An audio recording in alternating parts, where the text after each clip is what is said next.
qu'est-ce qui se passe dans la vie d'un élu? Moi, franchement, je n'en sais rien. J'imagine très très mal ce que ça peut donner, à quoi ça peut se résumer. Je m'appelle Gaël. Et ben moi, c'est Nicolas. Et ça tombe bien, je suis élu depuis peu. Depuis peu, depuis combien de temps? Élu depuis 9 mois, mais finalement, avec le Covid, il y a eu décalage, donc on peut dire que je suis vraiment en fonction, si on peut dire, depuis 6 mois. Ok.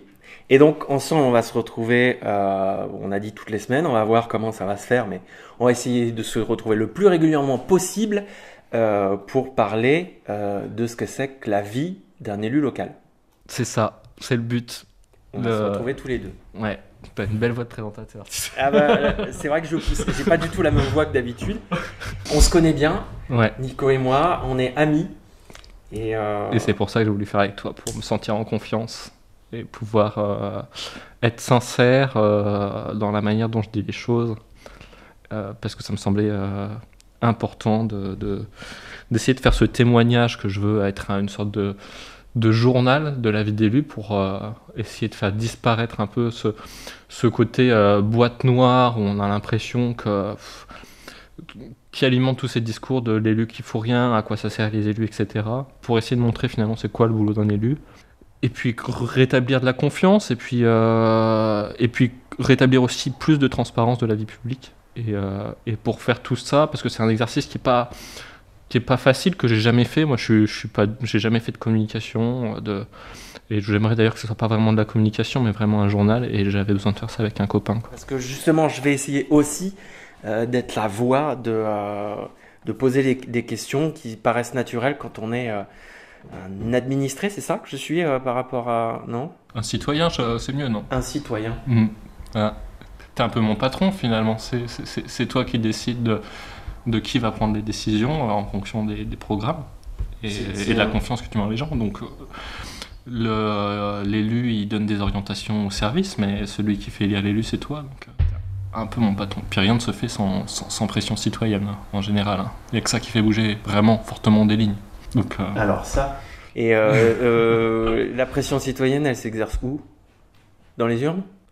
Dans les urnes, mais pas que. Je veux dire, quand il y a des gens qui votent, quand il y a des gens qui font un happening, quand il y a des gens qui disent qu'ils sont pas contents ou qui écrivent ou qui se débrouillent pour faire paraître un article dans la presse, ça a des influences sur les décisions qui sont prises derrière, hein. Si des choses passent et que rien n'est dit, tu continues comme ça. Si ça remue un peu, s'il y a des propositions, s'il y a des demandes de rendez-vous de fait, ça montre qu'il y a une vraie attente citoyenne, et en fonction, les décisions prises sont pas les mêmes, très clairement. Ok. Bon, bah, on verra un petit peu. Ouais, je digresse. Je sens que tu vas digresser souvent, et en même temps, c'est parce que il y a de la passion. Alors, moi, je propose que tu nous parles de toi, mais j'ai besoin d'avoir un petit peu de background. Ouais. Mais pas trop non plus, parce que si tu commences à me parler de toute ta vie, je sens que je vais décrocher. Donc, je me suis dit que tu aurais 30 secondes pour présenter ta vie personnelle. Ma vie personnelle, Ouais. en 30 secondes. C'est ça, et c'est à partir de maintenant. Je suis papa, et ça c'est le gros de ma vie personnelle aussi. J'aime bien bricoler, je fais dans l'éco-construction, j'essaye d'être fidèle à mes principes, puis j'aime ça, l'intelligence manuelle, j'aime dessiner, je suis être un peu artiste, être dehors et voir mes copains, boire des coups, rigoler et avoir plein de projets et faire les choses avec les gens. Voilà. Je suis dans les 30 secondes. T'es à 27 secondes. Putain, et ça, c'est bon ça. Ouais, c'est magnifique. Alors, je m'attendais pas à ça. Ok. Allez, la même chose, 30 secondes, mais c'est pour présenter ton parcours politique. T'es prêt ? Ouais. Allez, c'est parti. J'ai toujours été un peu rebelle, je crois. Je dirais que mon parcours politique au début, c'est les CMEA. J'étais animateur, et pour moi c'était déjà le début de la politique, dans le sens où apprendre à vivre ensemble, à monter des projets avec les enfants, etc. Pour moi ça a été ça. Et puis je suis pas du tout dans les 30 secondes déjà. Étudiant à l'école du paysage, je me suis battu pour la pédagogie, et c'était génial. C'était un beau moment de fête, en même temps qu'être un grand combat auquel je croyais, où on se battait pour le fond. avec une très belle manière dans la forme citoyenne et artistique dont on a porté ce combat. Et puis j'ai été chargé de campagne pour Charles Fournier, parce qu'en sortant de mes études, j'ai voulu agir pour des questions d'écologie et de justice sociale, et je me suis retrouvé chargé de campagne des dernières régionales. Et puis après, on a construit pendant les municipales un programme avec les gens, avec les citoyens, avec plusieurs formations de gauche, dont Génération EELV et ELV. Et c'est comme ça que je me suis retrouvé aujourd'hui élu, majoritairement sur des questions en lien avec l'écologie, et coprésident du groupe Blois Naturellement avec mon amie Christine Robin. Voilà. Bon. Je suis trop long. On a explosé les 30 secondes, c'est pas grave. Trop bon sur la première fois, c'est pour ça. Ouais, c'est ça, mais c'est surtout drôle parce que c'est l'intérêt. De toute façon, on va revenir sur des choses. Il me semble que tu n'as pas parlé de la législative, là. Ouais. Tu as été candidat aux législatives aussi pour ELV. Ouais. Mais c'est pas forcément quelque chose dont tu parles. Bah, je sais que ça t'a beaucoup marqué parce que c'est quand on s'est rencontrés au coworking et tu m'as dit mais j'ai voté pour toi. Ouais, c'est vrai. Attends, non, là tu viens de dévoiler mes opinions politiques.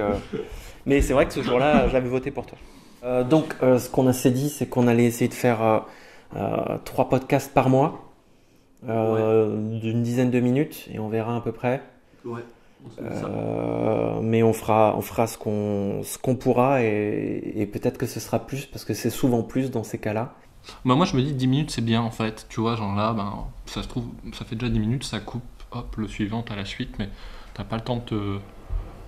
Ouais, 3 fois 10 minutes c'est bien. Pour qu'on s'y tienne, parce que si on fait des trucs de 15 minutes, on s'y tiendra pas. Puis l'idée c'est pas de décrocher, c'est que ça garde une certaine... légèreté et simplicité, je veux pas que ça devienne pompeux. Non, mais bon... mais en même temps, je veux pas non plus que ça devienne... qu'on en fasse un truc débile parce qu'on veut pas que ça soit pompeux. Je veux aussi qu'on parle de fond et de contenu, et qu'on soit intelligent. Mais 10 minutes, je pense que c'est un bon format. Bon, on va essayer, on verra ensemble, c'est de l'expérimentation.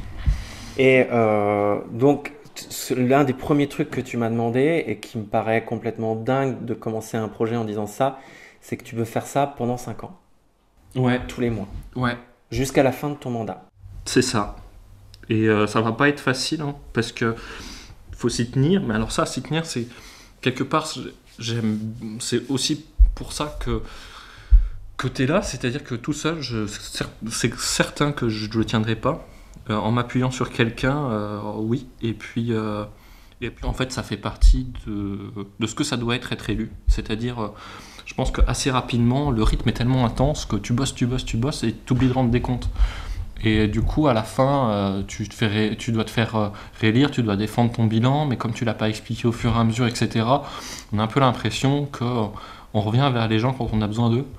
Moi, j'aimerais bien ne pas communiquer qu'en période de campagne, mais communiquer dans le bon sens, dans la sincérité tout au long du mandat. Et comme j'avais peur de ne pas m'y tenir, je me suis dit, je vais demander à Gaël et en fait je vais reverser une partie de mes indemnités pour permettre ça, parce que finalement ça doit faire partie de mon boulot de rendre des comptes.